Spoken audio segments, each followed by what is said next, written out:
everyone, and welcome to TitanTalks, an event by Titan Capital where we talk to exceptional founders who are creating a better world through their innovation. Throughout this podcast, you'll learn from creators and thought leaders who are bringing disruption to the Indian and global startup ecosystem.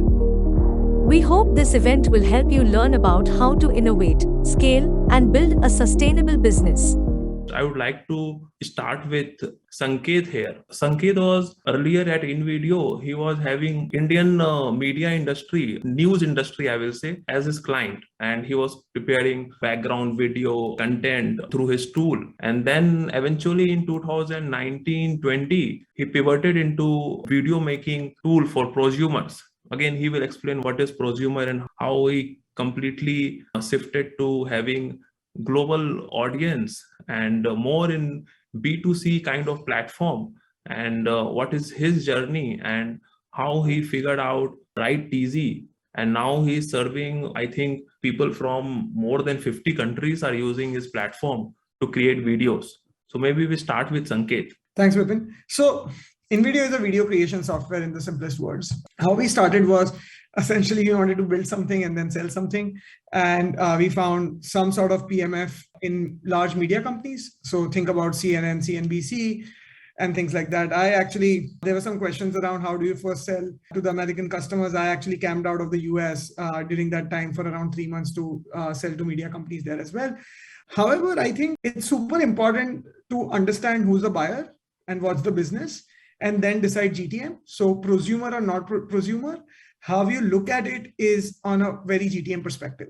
So in our case, eventually the user is still a video editor or a social media person or a digital marketer or something like that. And they are grown-ups. And I thought that grown-ups should be treated like grown-ups, which is essentially giving them the right to buy, not buy, instead of going a very top-down approach. Ideally, we said that, hey, let's give ourselves 2 months, do the quickest experiment possible. So we made some changes, went to AppSumo, launched on AppSumo, and calculated NPS and ways to see if we have PMF or not. The ways to look at it is NPS, stickiness, essentially retention and things like that. And we found PMF there. So without wasting too much time, actually in a couple of months, we realized that we have PMF here, and then began the journey of actually understanding the prosumer business. Prosumer business essentially is where you're charging a user $20, $30, $40, $50 a month. They don't really require an approval to buy or not buy. What happens in large prosumer business essentially is businesses pay, but you do amass a lot of personal users along with the professionals one. And then what you are essentially working on are very different metrics than what an enterprise or a mid-market company would work on. So you'd focus far more on onboarding, activation, than increasing the revenue share. And revenue share usually comes later in the journey when you actually start optimizing it. You don't want to optimize it very early on. Early on, the idea is to get millions of users. We today have closer to 9-10 million users from 190 countries. Basically, actually like almost every country on the planet. Also, Sanket, can you cover, your business was actually very different, and it was very obvious from day one that our product can be used from anywhere in the globe on this planet. So we have sort of B2C prosumers business, and you have been optimizing your product for them. Can you also cover what was your learning from your previous business when you were into news media houses of India? If you would have taken that business to US, any problem you are able to see here? So there are two answers here. One answer is slightly philosophical, which is essentially mediocre people take longer to understand where the business is. The longer one is, you observe, like we observed our users right from me camping out of all these news houses and realized that they were paying us, but they were not making money. Now, if they are not making money and they are paying us, at some point, they are going to stop it. And when I went to the US, I actually met a couple of companies, Wobot.ai and Watch It namely, and I met their CEOs over a couple of drinks, and I realized that, hey, this is not going to work. Now that was my assumption, but that got validated when Wobot.ai got acquired by Vimeo for lesser amount than what they had raised. So basically like 3 years out, I think that assumption was correct. Essentially, also, if you look at several trends, the kind of videos non-video editors can create, they get created to attain some KPIs. So I think we realized it. We didn't tell you, but we took some steps. Yeah. This is very helpful, very helpful. So Ravi, maybe you cover from your now experience of 4 years of selling overseas, how to identify a right time for a startup seed stage when they have limited resources. Already they have Indian clients, and if they are going for overseas, especially US, they need to upgrade their product significantly. Though Indian customer also need great product, but still their expectation is bit higher. You have larger accounts. So what is the right time to enter, I will say, US market, and your personal journey of Indonesia versus US? Thanks, Bipin. So for everyone's reference, I'm the co-founder and CEO of MoEngage. We offer a customer engagement platform for consumer brands, which typically have digital touch points, right? I think the question, it always starts with understanding your customer segment and your market landscape. I think because no answer applies to everyone. It really depends on what sort of a category that you are in, and where is the market for that category, right? So since we were focusing on consumer brands, which are which basically are investing into driving digital growth. I mean, we had, if you look at the companies with the largest internet population or the largest number of, it starts with US, China, and then India, and then the countries out below that would be all countries from Southeast Asia, right? Back in 2015, when we realized that when we wanted to kind of build the first couple of years, we went into kind of establishing product market fit in one country. And then really starting to build a very good sales engine in one country, and we did that in India back then. And then we realized that for us to build a large company, we need to kind of scale internationally. So for us to build, let's say, $100 million ARR company, we can keep doing what we were doing in India, but it wouldn't take us to that milestone in the time that we want to get to that milestone, right? I mean, I underestimated the Indian market, though. That's a separate discussion. That it grew more than we expected back then. That said, so when we started look at growing internationally, the good part is that in the first 18 months and 24 months also, we were part of an accelerator based in the US. So that way we had some good exposure to the US market. When we wanted to expand into other markets, we first also hired a person in the US. Then we also hired a person in Southeast Asia. Southeast Asia, at that point of time, the reason we considered was that it is a market which was probably back then it was like 2 years behind. I think now I would say it's much more very parallel to the Indian market in terms of what's happening here and what's happening there. I went to one of the events in Indonesia, and an event organized by Tech in Asia, and understood the market and felt very similar in terms of the needs of the customers, and then realized that there's a blue ocean opportunity, right? So no one is focusing on this market, and we have an opportunity to establish the category and pioneer ourselves. And there will be a lot of advantage if we do that early, right? So because our solution is something every company needs, and we have good ticket sizes as well, because we are focusing on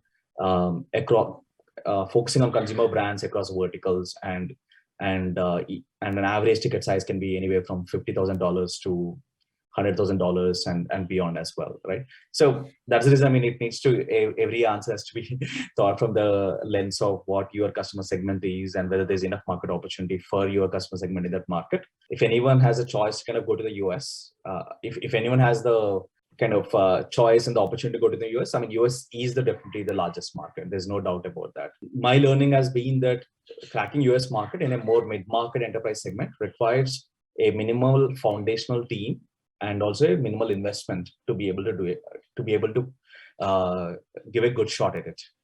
So you can't just put like 2 people on the ground and then expect things to happen. You need to put in a minimal foundational team and then also investments into marketing to make real dent if you're targeting mid-market enterprise segment.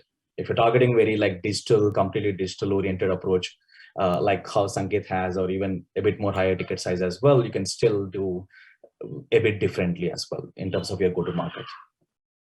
Your concluding lines, it seems that before going overseas, we need to have our product at that level, as well as we should have cash muscle power to hire team and do marketing there, and also keep doing that for a year to see results coming. And for today's SaaS companies, I mean, they have enough capital to go to the US in the first time. Yeah. Also driven by what resources that we had at that point of time, right?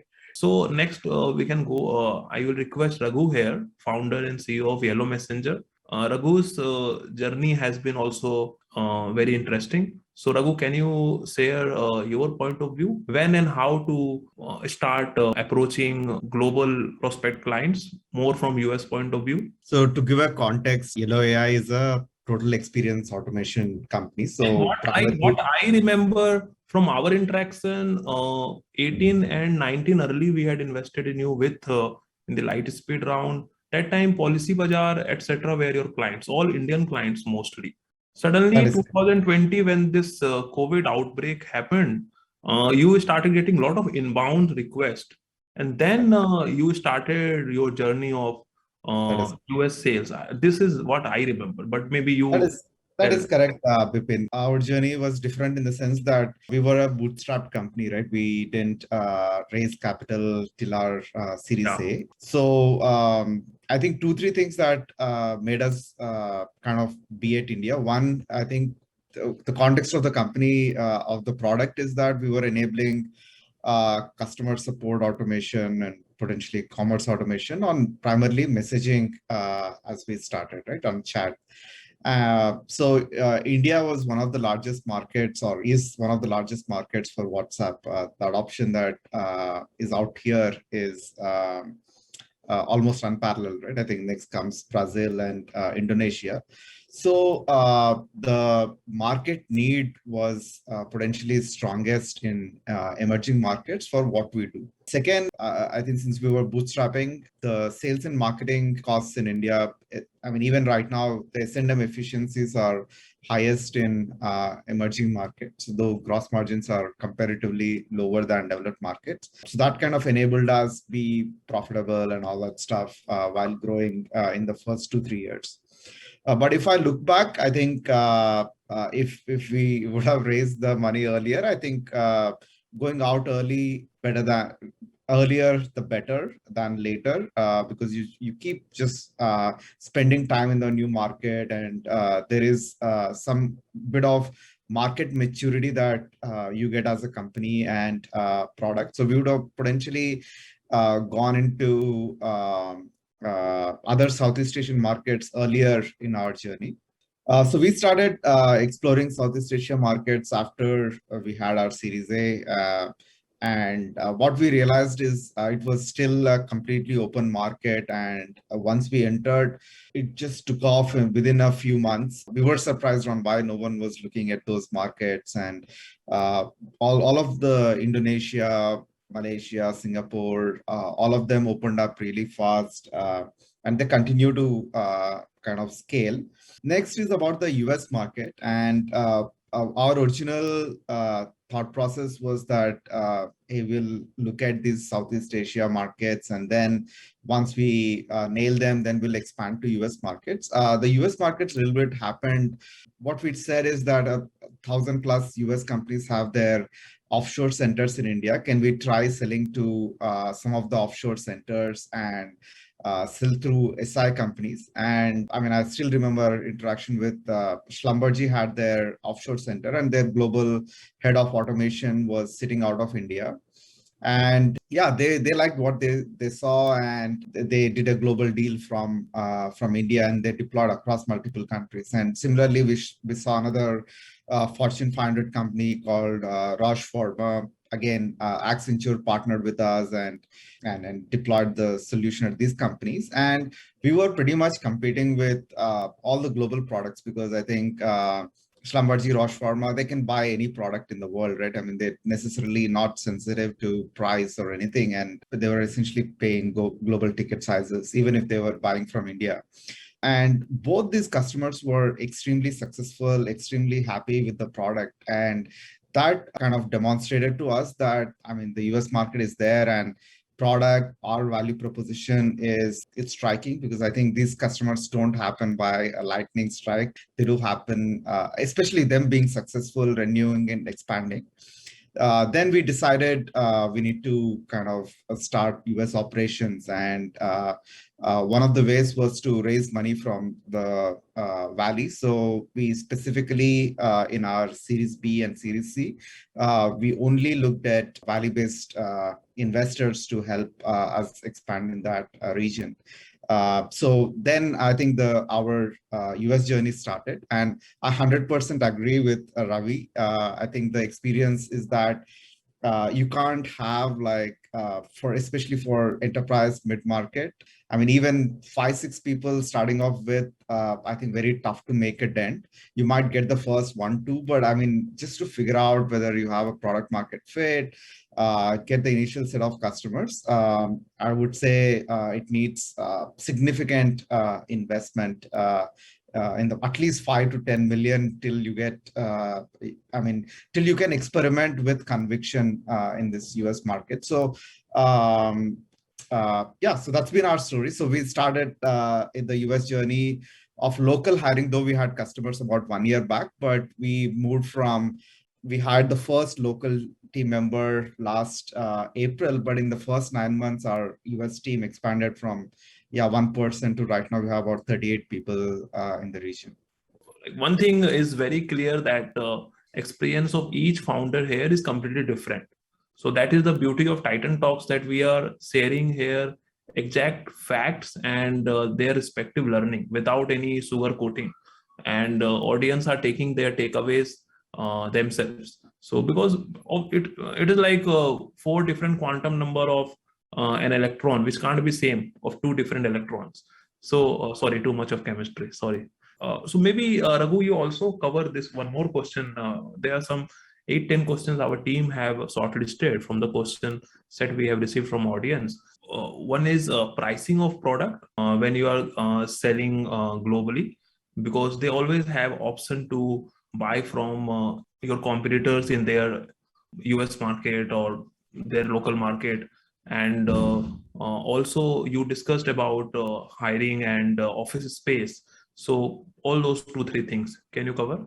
I think companies are just willing to pay whatever they were paying. And I think here we are, just no lesser than, the local company, because I think the main factor is, especially for enterprise mid-market, pricing is the last thing. I think it's about whether you are the best product the company can buy or not. Typically, what we are seeing is the pricing negotiations are pretty straightforward here. You do 2-3 iterations, but the most important thing is winning with the product. You can't win enterprise mid-market with pricing. That's out of question. But in general, just to give an estimate, I think typically we are seeing almost 5x to 6x of pricing from what we are seeing in emerging markets. Absolutely. I think the minimum requirement here is that you have some office space before you hire. So you need to have all the insurance and just the basic setup to be able to hire people.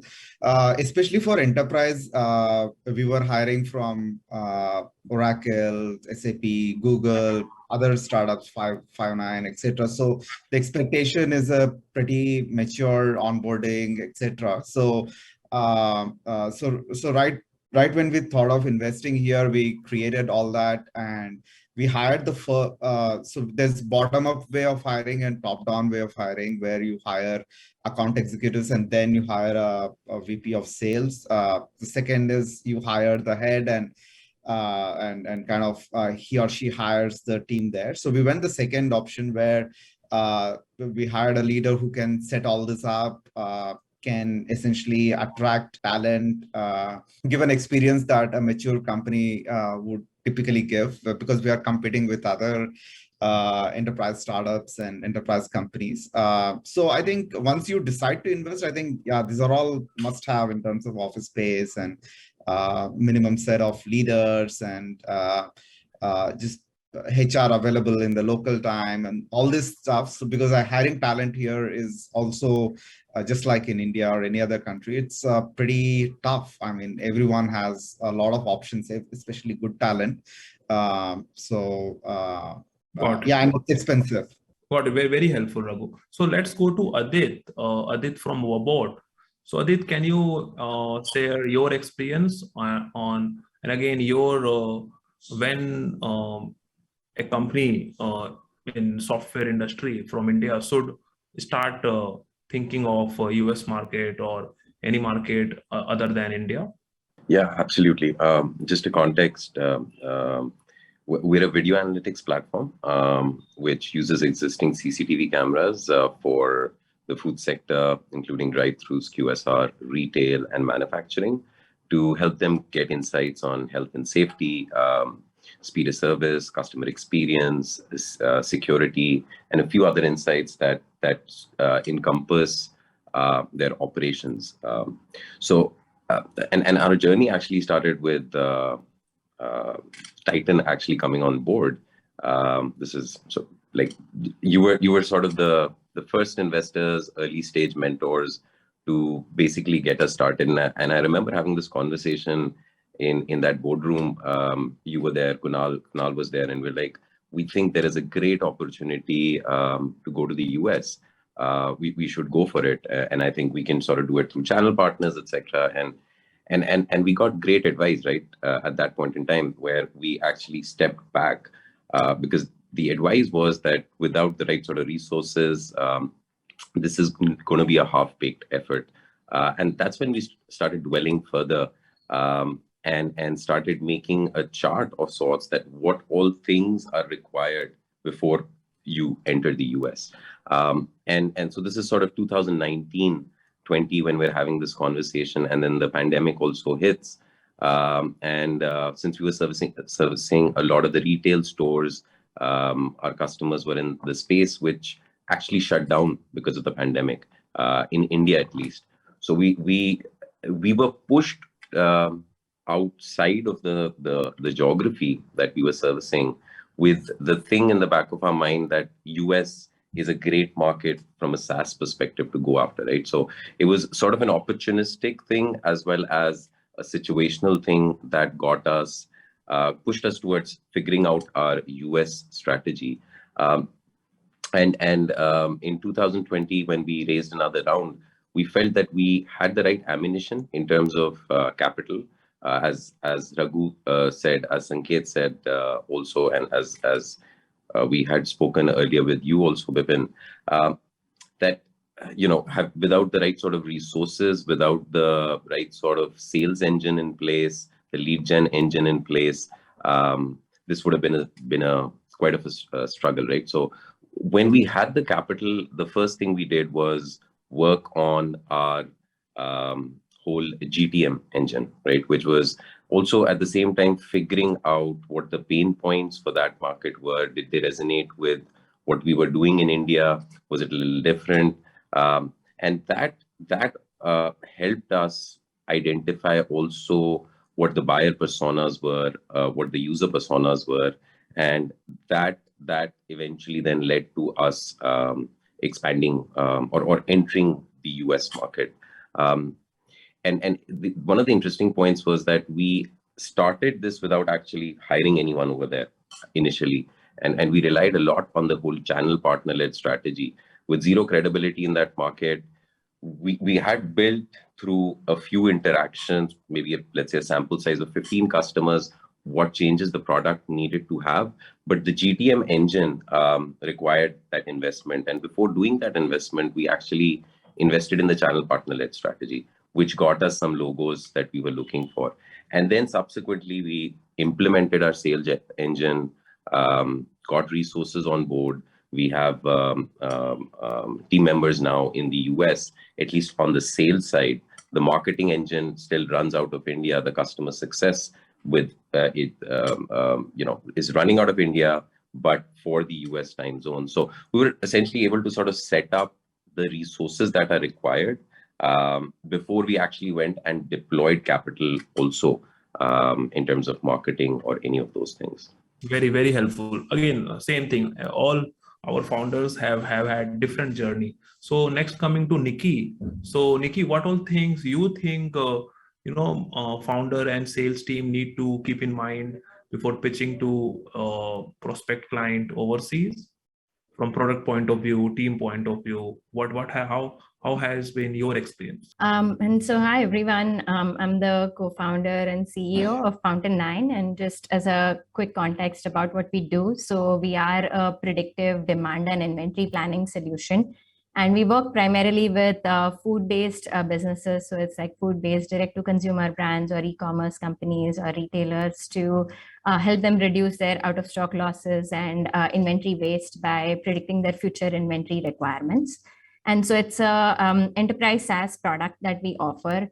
And so for us, I mean, in terms of like our US journey, it was always one of the things that we, my co-founder and I, we used to work in the US. So the plan was always to, and the problem space that we are in is of a global nature.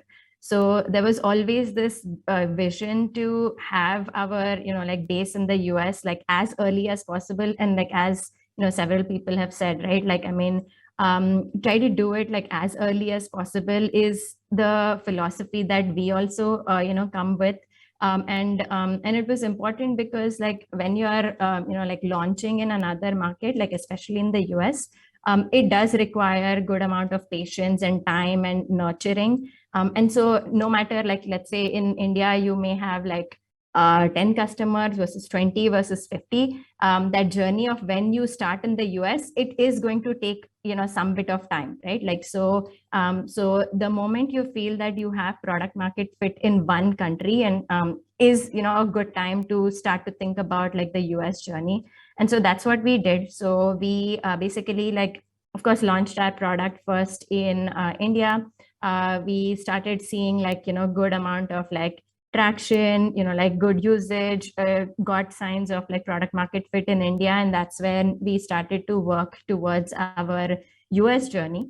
And what we did was, and so the thing for us was like, while we, had a decent like seed round, we actually did all of that. Our product launched and, all our funding happened in the middle of the COVID period. So the option, even though we have the money to like, for me to, let's say, be in the US, the option to be in the US was not there because of all the travel restrictions and such. So what we had to do was like, still in it's like necessity is the mother of invention, right? So like, how do you still do that without, like being able to be physically there, right? So what we started to do is like all our outreach has been like digital first. So LinkedIn has been like one of the most important channels that is where we started with, and even now it works like really, really well for us.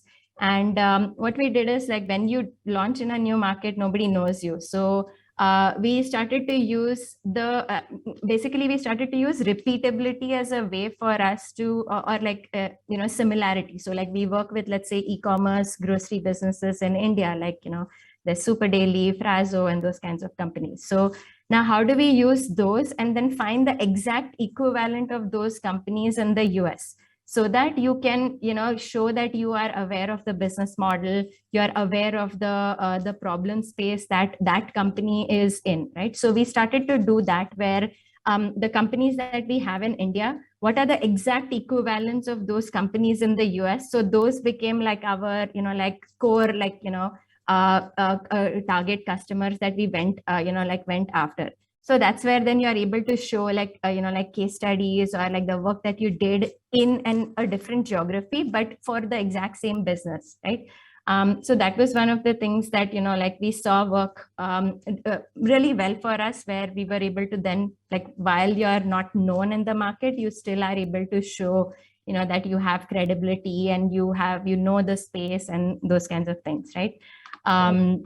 Yeah, so that was, like one of the key things. And even now, like, I mean, while now, even though like travel is opening up and such, like even now, like I'm not able to travel because of visa issues, all of that. So like So we are like going with like how to take like, digital first approach in terms of all our selling. So LinkedIn, emails, content, like that has been like our primary like channels through which we are doing our outsourcing. So we don't have any team yet in the US.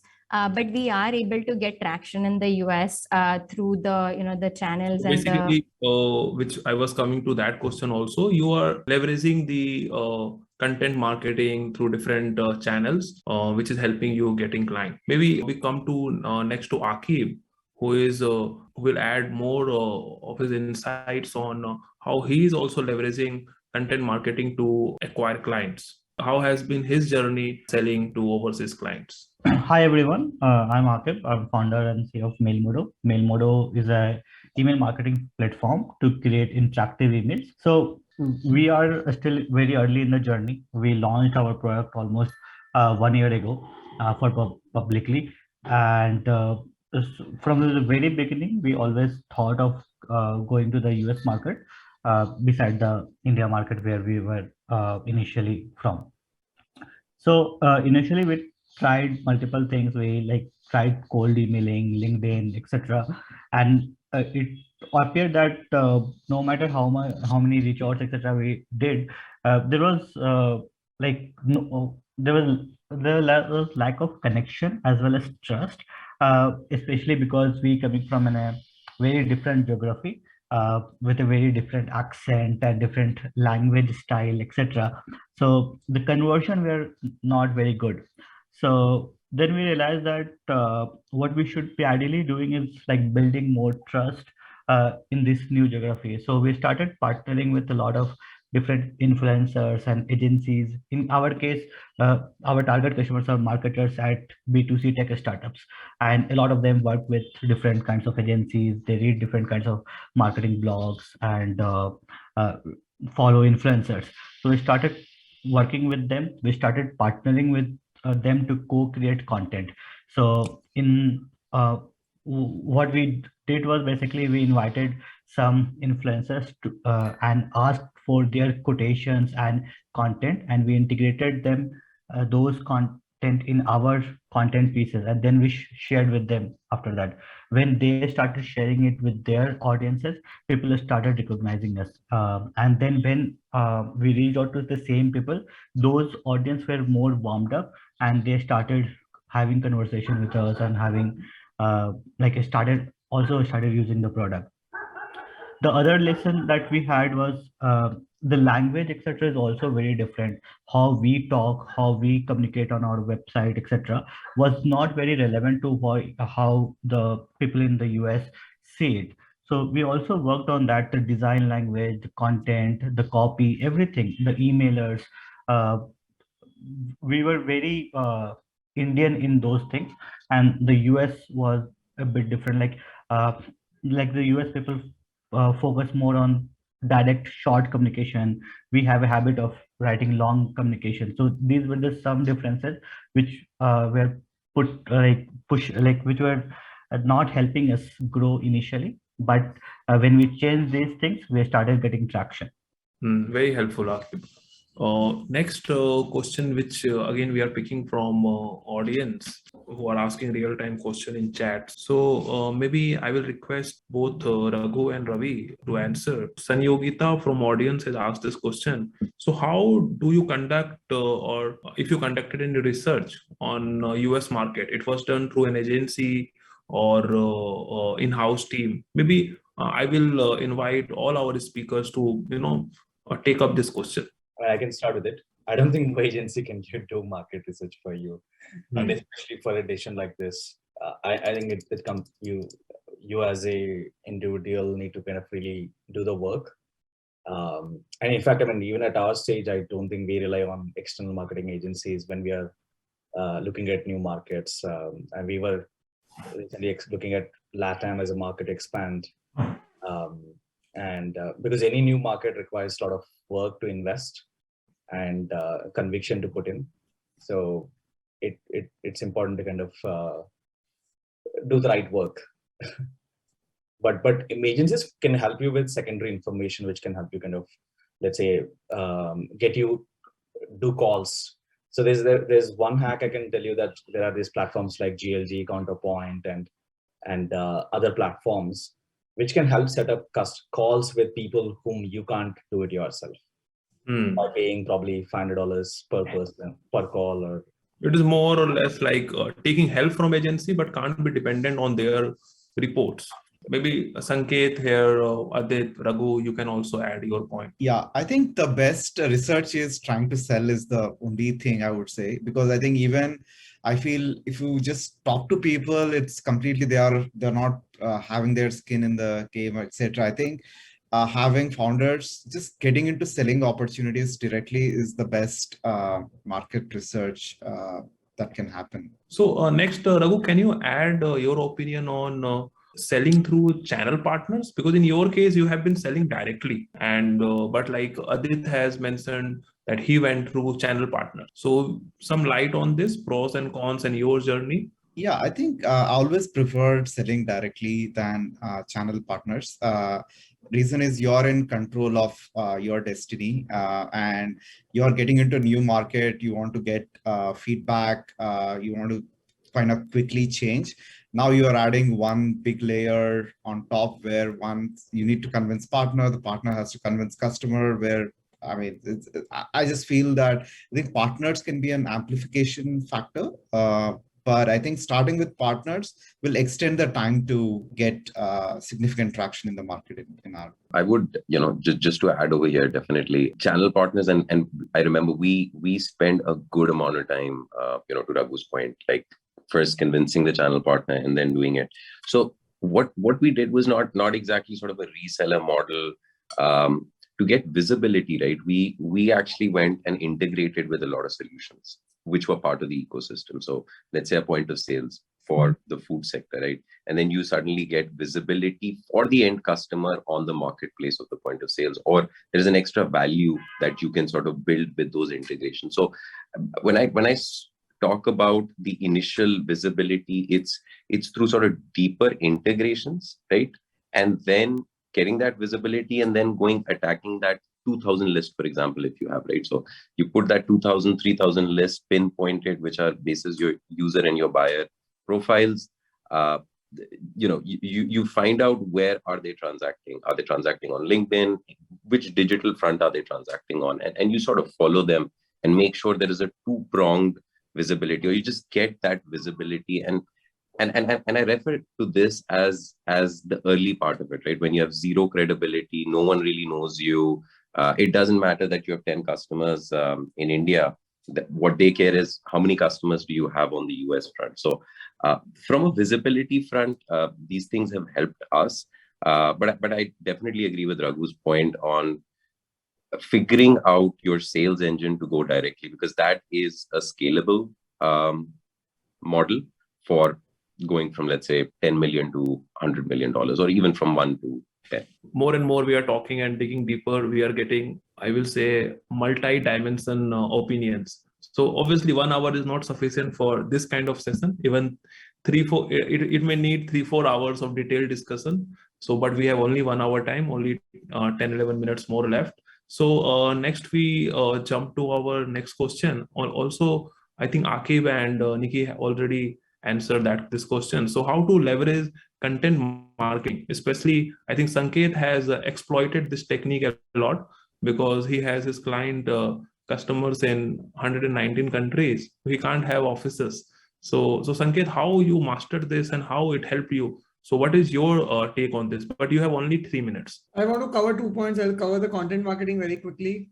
For the jobs to be done, there is an extensive amount of keyword research. The best way to rank is to really write better content, and you are writing content for the user and you're not writing content for yourself. So if you do that, right? So you do extensive keyword research and then understand what are people. Just to add, do you use paper content for all this content generation? No, we don't. Each of our content actually, okay, I'll give context, right? One person can write one content piece in a couple of weeks if the content piece has to rank. Couple of weeks. So any piece of content is very in-depth, and we follow what does the user really want. And like a blog traffic is closer to 900,000 a month today. And that's primarily because like we have the muscle to rank on any particular topic we want to. How you do that is basically really go deep into what a user is asking for and then deliver all of that into a blog post in a very consumable format. I don't think that we are best at our blog user experience, but we are very good at the content. And luckily, Google doesn't look at the UX of it, but looks the content of it, but we plan to fix it. But it is just that, right? And the second part is actually building backlinks.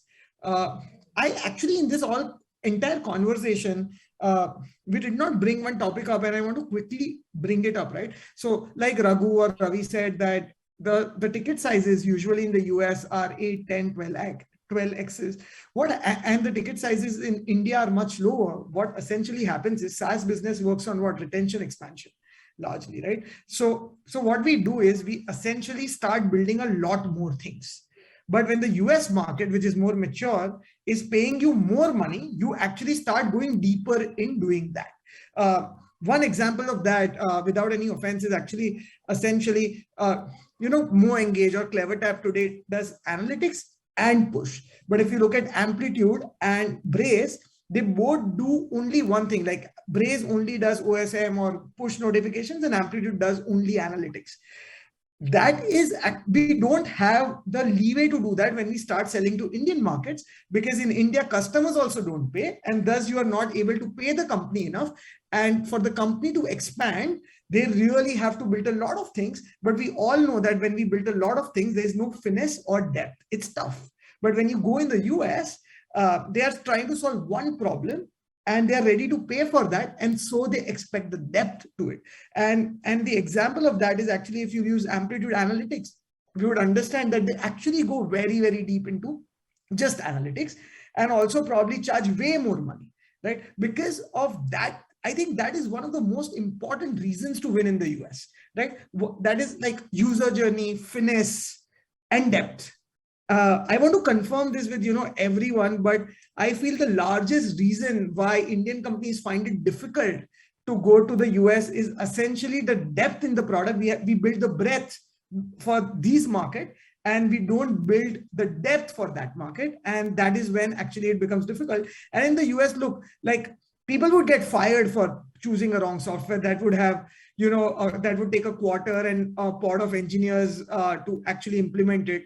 And if they take a wrong decision, such things don't happen in India. But I personally feel that that is essentially the largest reason why we can't make dent as large as the other companies. It's just the DNA, or it's just the way they have operated so far. It's just very cultural for them.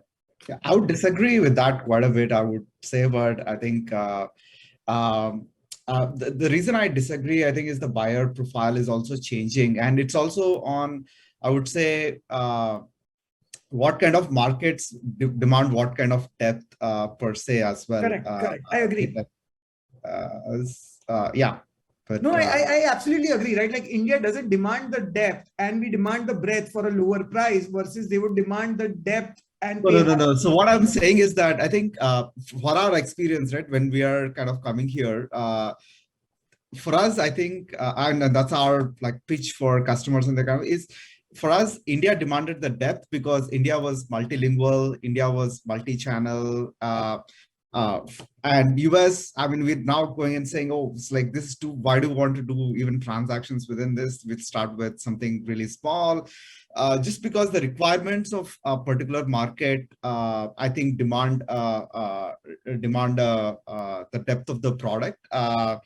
And in some cases, it could be that, hey, this India market or maybe emerging market demands the depth, and a different market doesn't demand that depth as well.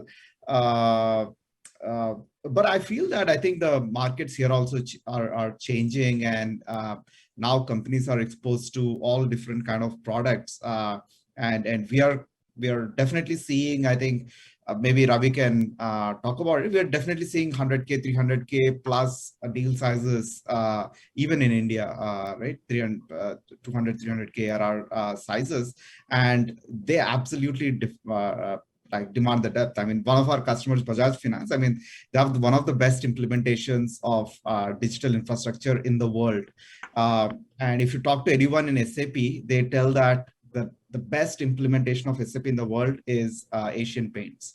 And these companies definitely demand the depth. I feel that, it's potentially changing as well, but love to hear Ravi's view on this as well. I think it depends on the market landscape. Yeah. I think it's too much to generalize. I think again, it all comes down to what your customer segment is and what sort of needs that they have. Yeah. Let's say in our space, I mean, in the US customer segment, there were companies starting off both on the product analytics and marketing automation independently at that point of time. And then they started partnering and instead of trying to build each other. So there's a lot of nuance. It is, I think, context. And in each context, I think the answer would really change. Yeah, but definitely, I mean, there's no doubt about building best-in-class products. I think that's very important. US companies expect best-in-class products.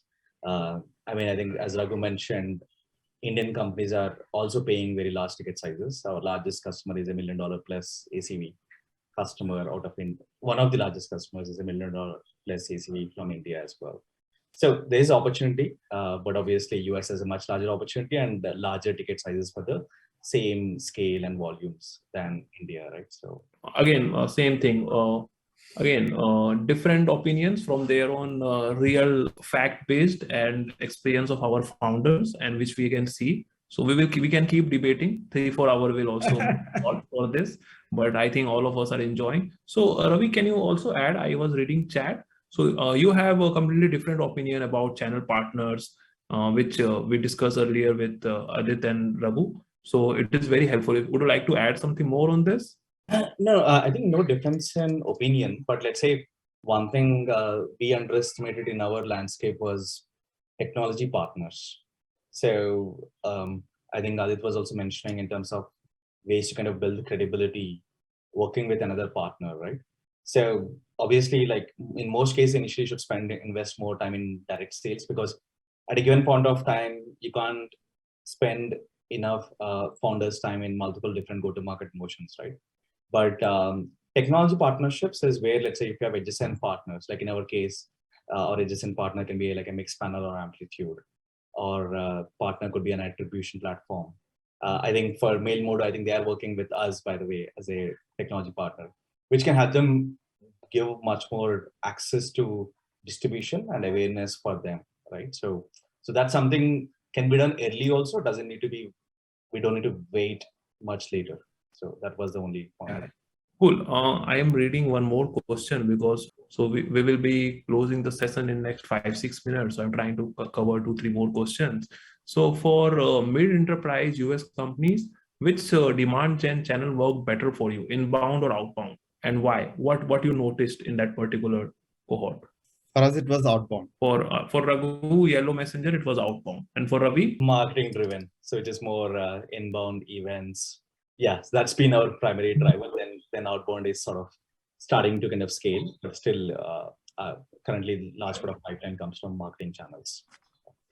And also like from like I'm collating all the views, it seems that like pricing, figuring out pricing is not at all, it's important, it also plays a role, but it's completely on our product should be best. It should be best in class product in terms of whatever product clients are already using in their local market.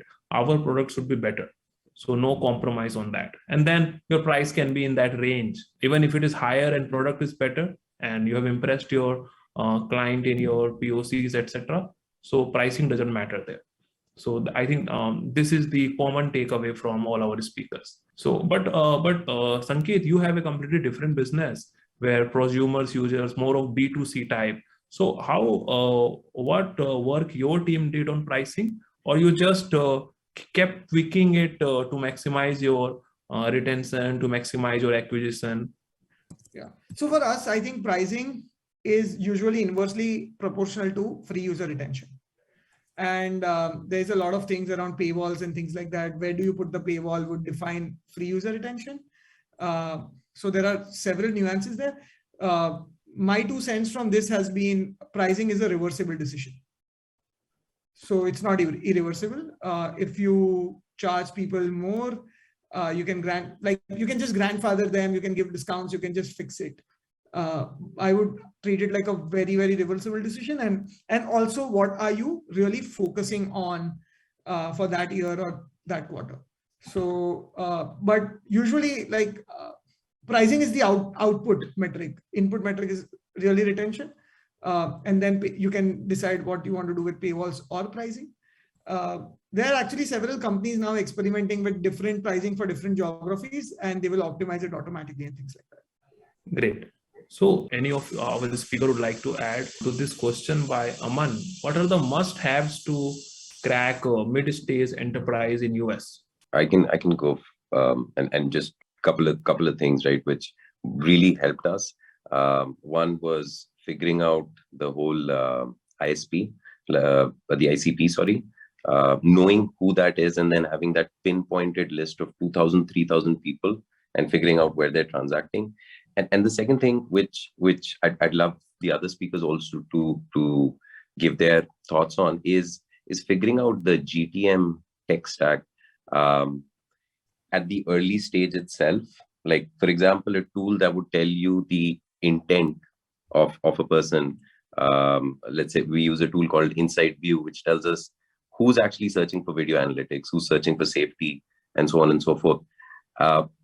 It might make sense to implement some of these tools later on, but having a baseline for these at the early stage, I've felt helps, because implementing tools when you're in motion might be difficult. So in my mind, these two things are few of the important things when thinking about this. Great. I think the last question I would like to cover is GDPR issues. Like when you have been designing your product, selling overseas, GDPR is again very much critical from US and Europe compliance. So any of you faced any problem, and or how you would have taken care of that? We do video analytics, so GDPR is a very, very important piece from a privacy standpoint, right? So, and so before actually entering the US also, or looking at the international markets, we studied how we could be compliant with GDPR or just the privacy side of things. Because there are two sort of angles to this, right? One is the regulatory angle, and then the other is the perception of how the customers are thinking about, like a big brother sort of watching. So we had to sort of cater to both, but on the GDPR side, it was something that we wanted to cater to at an early stage itself. Some of the things that we did was anonymization of faces, making sure that the data was not being saved. There was no personal identifiable information when it came to the end customer, giving recommendations to our customers, what sort of consents that they should take also. So just those sort of things, doing that before entering that geography definitely helps. Ravi, would you like to add your experience, if there is any? Yeah, as a company who deals with customer data, we need for us to enable our customers to be GDPR, CCPA compliant. We expose APIs where if a given end user doesn't want to be tracked or their profile to be deleted, so that the customer can actually call our APIs to kind of ensure that we delete those profiles in our database as well. So it's basically about building those APIs to enable our customers to be GDPR and CCPA compliant. So I think it depends on each company what sort of data that they're dealing with and how can they enable their customers be GDPR, CCPA, and then tomorrow a lot more regulations coming as well. So yeah. Those things are becoming very important. In fact, we have also recently invested in a company called Privado, which completely helps companies to be GDPR compliant. In fact, it's going to come in India also, in our country also. The regulations, etc., is being made, because this data privacy is obviously very important. And we all are exposing all our data to different APIs, different apps. So great, very fantastic session. We were able to cover a lot of questions today. And thanks all our speakers for sharing their real experiences, building their own businesses, and great questions from audience side. We keep doing these sessions every month. And for next month session, we will be out with our agenda and timing. Thank you, everyone. Thank you for attending Titan Talks. We believe that this session added value to you. If you are interested in participating in a dialogue with us about fundraising, incubations, etc., please do write to us at startups@titancapital.vc and we would love to engage in a discussion with you.